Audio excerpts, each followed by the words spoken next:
उत्तराखंड के चमोली जिले में भीषण बारिश का कहर देखने को मिला है। थराली इलाके में मूसलाधार बारिश ने आफत मचा दी।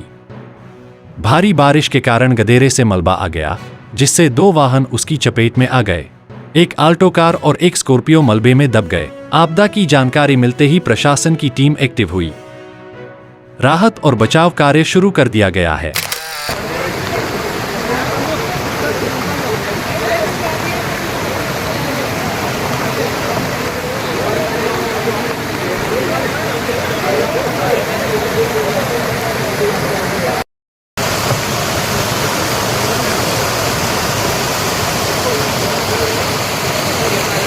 ये है थराली में गधेरा आ रखा है और ऐसी गाड़ी दब चुकी है।